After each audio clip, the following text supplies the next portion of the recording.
everybody, Zach from Primrose Productions Music here. Sorry it's been so long since I made an actual video. I did a couple lives recently, but it's been really a few months since I've done a lot of videos. I've had a lot going on. I've been working on a bunch of projects for clients as well as for both my bands, and shit's just gotten pretty crazy. But anyway, today what I want to talk to you guys about is I have seen drastic improvement in literally just the last month with my mixes. And I did it entirely without spending any money on anything. I didn't buy any new plugins, I didn't buy any new gear, no new microphones, nothing, not even lessons, literally nothing.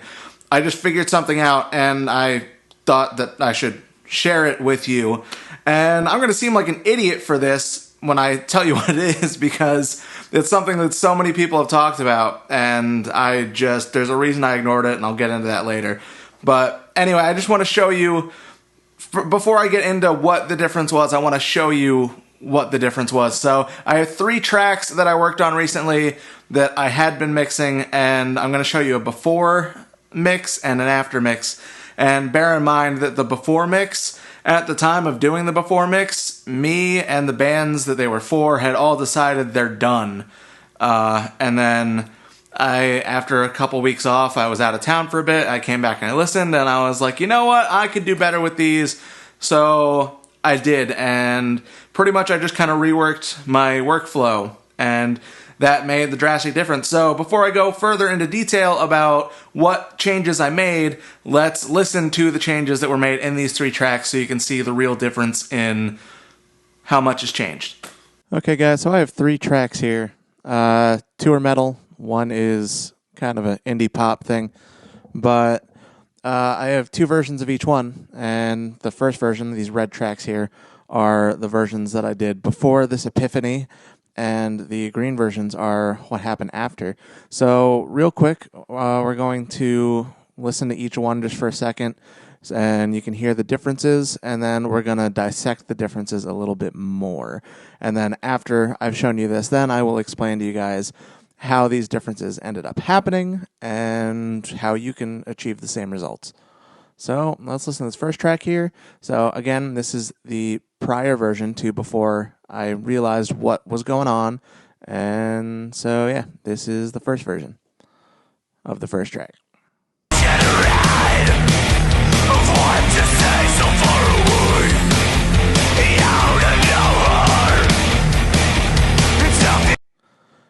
And I'm just going to switch between the two so you can see, immediately hear the difference. I don't want to, play the first version and then stop in the middle and then talk and then play the second, because you don't get as clear of a comparison that way.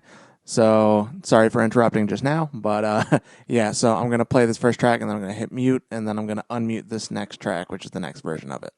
So, anyway, first track.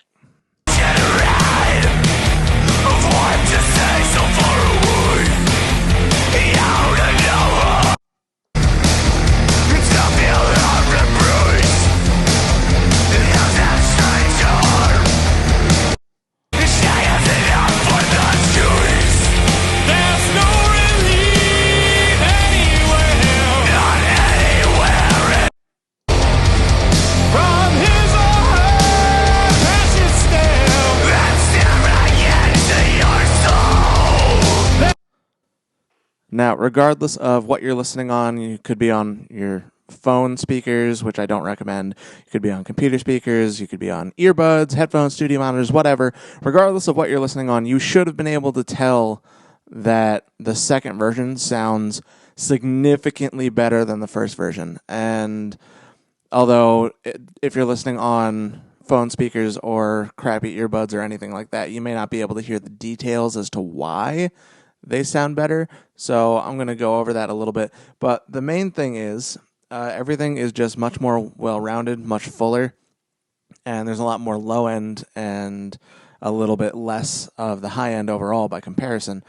And I'm going to show you these next couple tracks real quick, and just for a slightly different comparison, and then I'm going to show you a little more of a breakdown.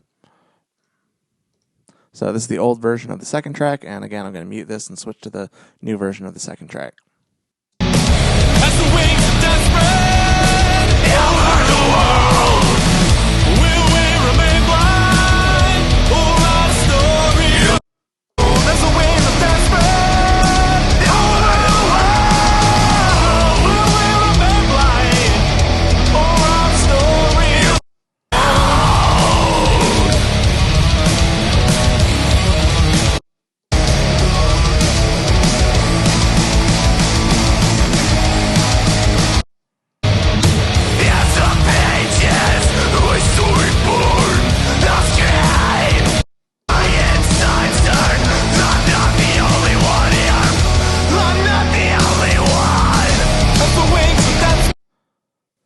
So again, we're getting a similar thing. The first version sounds pretty thin overall.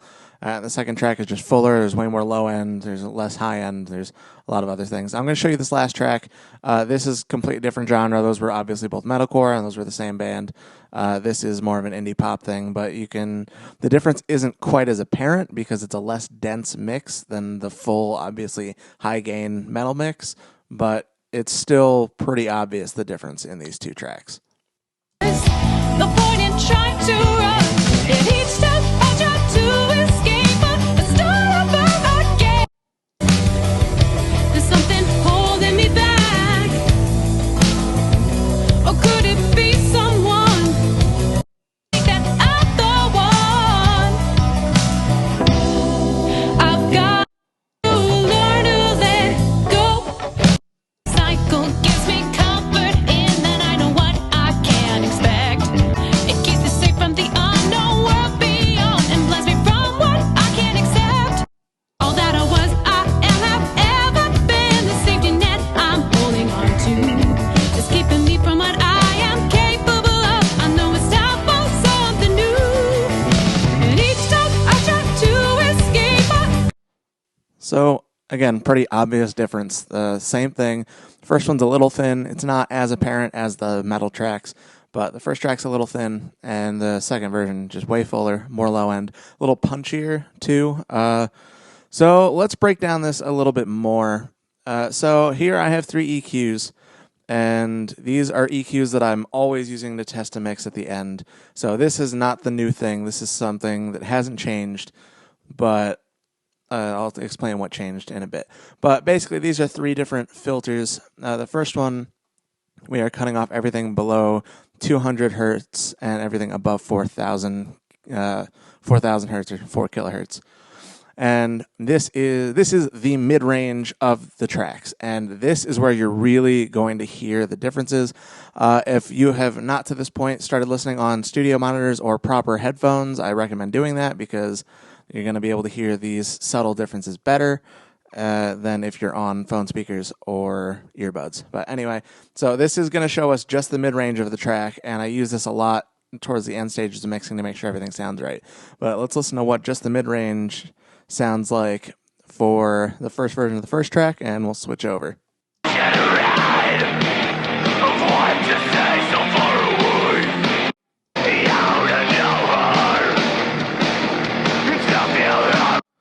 So right away, that's super apparent. You're getting way more energy overall, a way fuller sound. Like if you listen to the first version, it just sounds super thin, super high end. It sounds like we're getting almost nothing down here and just way too much up here.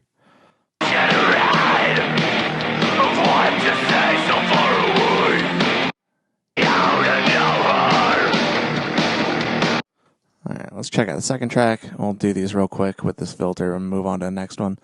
As the wings of death spread over the world, will we ride for our story of our own? As the wings of death spread over the world, will we remain blind?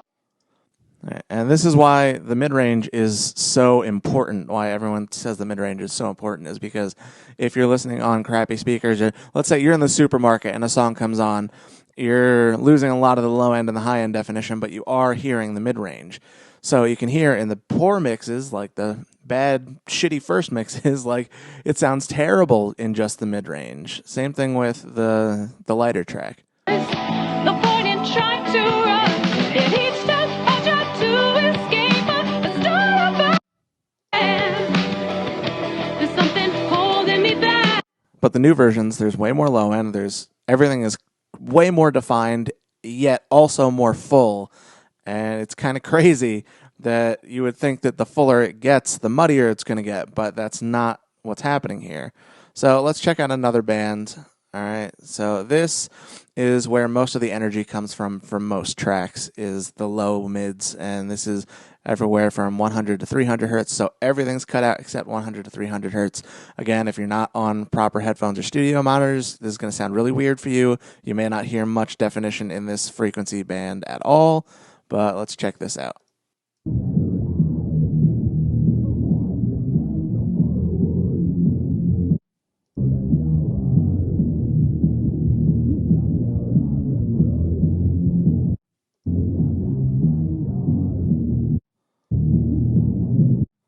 Like, so much more definition in this section.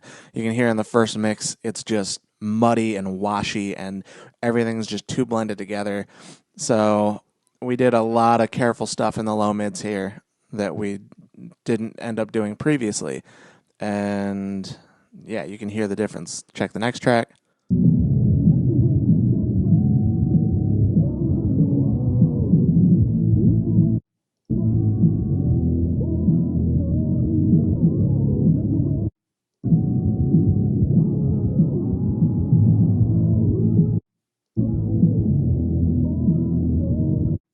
Just everything's a little tighter, more, again, punchier, because this is where all the energy comes from. So when you get rid of the muddiness in this section, it really helps the energy of the track come out.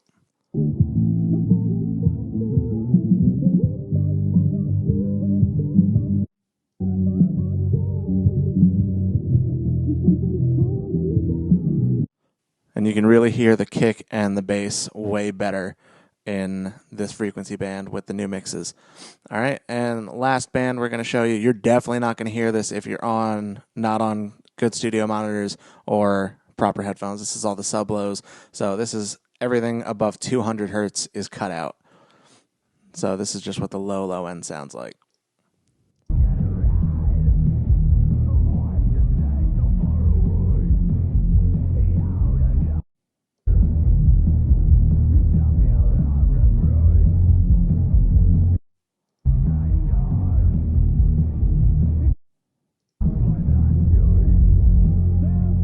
Now, you should be able to feel that to some extent on everything, but if you have a subwoofer, you're definitely feeling that right now.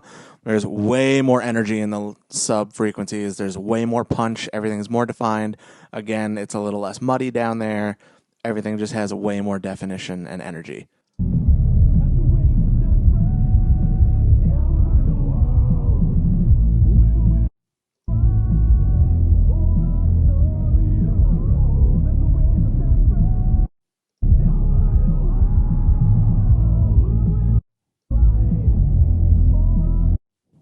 So that one actually has similar punch in the low end, but you can hear in the second one that there's way less mud going on. So you get there's similar punch in that track, but everything's way more clear in general down there.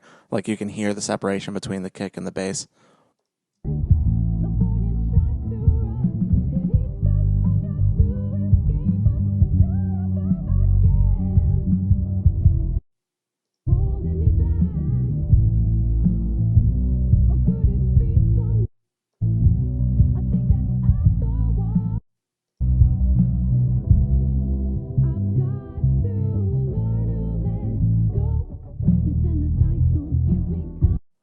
And again, we're just hearing less mud, still pretty punchy, maybe a little punchier in the second version, but the main thing there was clearing up the mud. So now you've seen what the differences are in the before and after. So let's discuss what I did differently and what has caused these results to happen. So as I'm sure you guys heard, there's a drastic difference in between the old mixes and the new mixes. And yeah, again, I did this without spending any money on anything. No lessons, no microphones, no compressors, no plugins, nothing. I didn't spend any money to get this improvement. What literally happened is I just changed my workflow. If you've seen some of my live mixes in the past, and then you've seen the live mixes I've done in the last couple weeks, I'm sure you already noticed what the difference is, but I'm going to tell you anyway, just in case you didn't see any of those. Basically, the way that I used to go about mixing tracks was that I would kind of go instrument by instrument. I would start mixing in the drums, and then I would kind of get the drums to where I liked the way they sounded before I moved on. Then once the drums sounded the way I wanted, I would bring in the bass, and I'd make the bass sound good with the drums. Then I'd bring in the guitar and make the guitar sound good with the bass and the drums, and so on. Vocals, keyboards, lead guitar, anything else that we were adding, just I would bring them in one by one. And the reason that I did this was because when I was learning, like initially, years ago, how to start mixing, I saw so many videos that said, you know, get a static mix first. And what a static mix means is before you add any plugins, no EQs, no compressors, no saturation, don't add anything to the tracks until you have just a levels mix of the tracks you already have. bring in the drums, bring in the bass, the guitar, the vocals, bring all that and get that all so it all sits as well as you can get it to sit before you touch any plugins. And I always heard people talk about this, better mixing engineers than me talking about this is the way you should do it. And I tried that. For a long time I did. And pretty much what ended up happening was, at that time, my mixes didn't sound the way that I had expected them to. And the reason for that wasn't because the method was flawed, it was because I just wasn't good enough yet, and my ears hadn't been trained to really know what I was listening for and how to get the sound that I was after. But of course, being younger and being naive and not thinking about it, it must be the method that's flawed, right? And that thought that the method was flawed was re-ingrained in my head when I saw one mixing engineer that was doing it by going instrument by instrument. They did drums and then bass and guitar, and I was like, oh, okay, that's the way that I initially wanted to do it before I found out this other thing, but this other thing didn't work for me, so maybe I should try it that way again. So I switched back to doing it that way, instrument by instrument, and in that period, my mixes got way better in that period just because my ears were getting better as I was progressing. So I had a period of drastic improvement from doing it that way, going instrument by instrument. So in my head, I thought, oh, this must be the best way to do it. And then I hit a point where I completely plateaued, a couple months ago. And my mixes were sounding okay. Like those first mixes, when you hear them on their own, they don't sound bad. They could be better.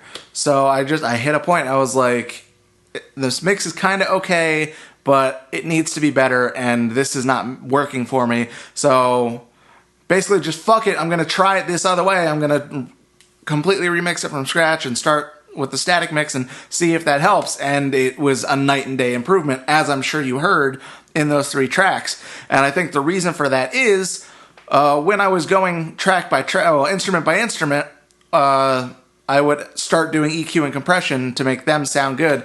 And what ends up happening is I'm taking out frequencies and boosting other frequencies for that instrument that make that instrument on its own sound good. But then when you get to the context of the full mix, it's not right. So really what helped was getting everything in the mix before doing EQ and compression, and then really using my ears to pick out, okay, I need to hear the kick drum more. So then I fix that with EQ and compression. The bass could be a little bit punchier. Fix that specific problem. So instead of going through and being like, make this instrument sound good and then make this instrument sound good and put them together, make everything sound good together and pick out the individual problems that are giving me the most issue.